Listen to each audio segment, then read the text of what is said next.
O Daniel, you very precious man, I have been sent to you. Do not be afraid, Daniel. Your words have been heard from the first day you gave your heart to understanding and humbling yourself before your God. I have come to make you understand what will befall your people in the final part of the days. I have no strength. There's no breath left in me. Do not be afraid, O very precious man. May you have peace. Be strong.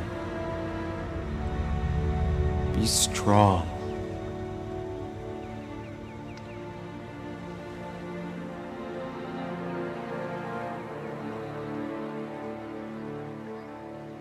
Let my Lord speak, for you have strengthened me.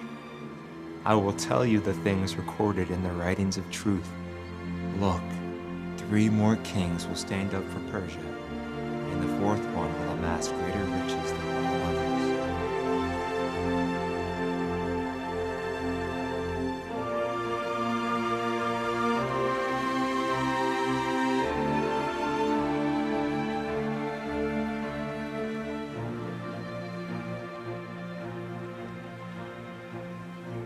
Oh, my Lord, what will be the outcome of these things?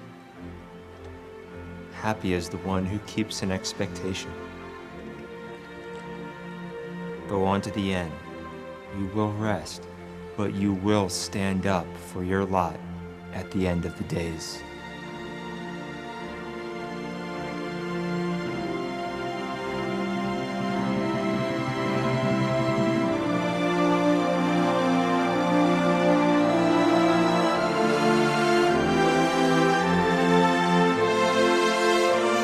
And that brings us to the end of Daniel, A Lifetime of Faith, this year's Bible drama for Jehovah's Witnesses. I'm going to be completely honest, I sort of enjoyed it, or I at least enjoyed parts of it. There have certainly been worse dramas than this in previous conventions.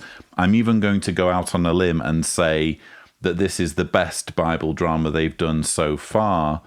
Not necessarily in terms of production, although the production was pretty good, at least in parts, but more in terms of not being quite as manipulative. You do have the hidden messages, as I have covered extensively in my rebuttal.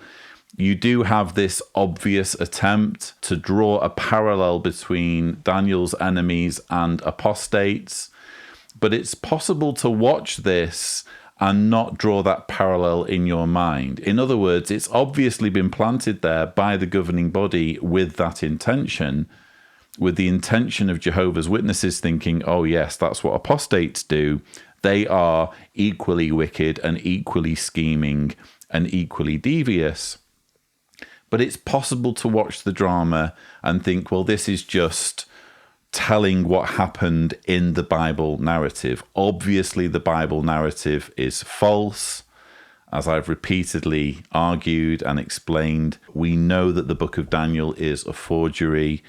Dr. Richard Carrier's article, which is linked below, gives us excellent reasons as to why this is the consensus of scholars. But I can enjoy this story whether it happened or not. I can enjoy it as a work of fiction, an ancient work of fiction that's being brought to life. Would I have liked to see better acting? Yes. Again, the guy who played elderly Daniel did a reasonable job, but he came unstuck.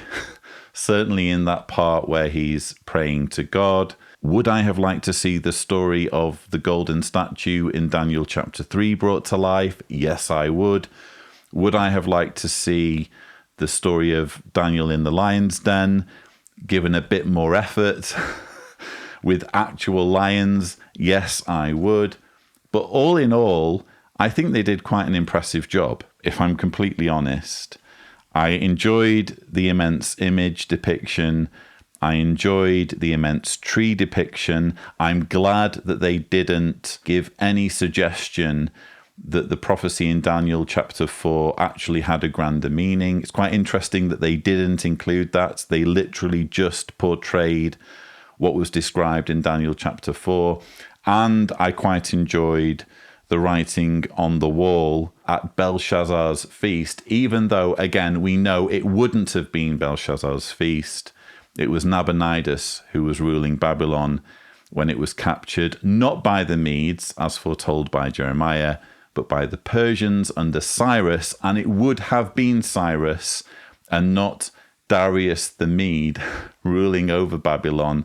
But again, these are all issues that you can kind of overlook and sort of enjoy the drama on its own grounds, so long as you're not buying into these hidden messages too much, so long as you're not leaning on the Daniel narrative as further reason to follow the governing body, which, let's face it, is almost certainly the reason why they have put so much work and effort into producing this.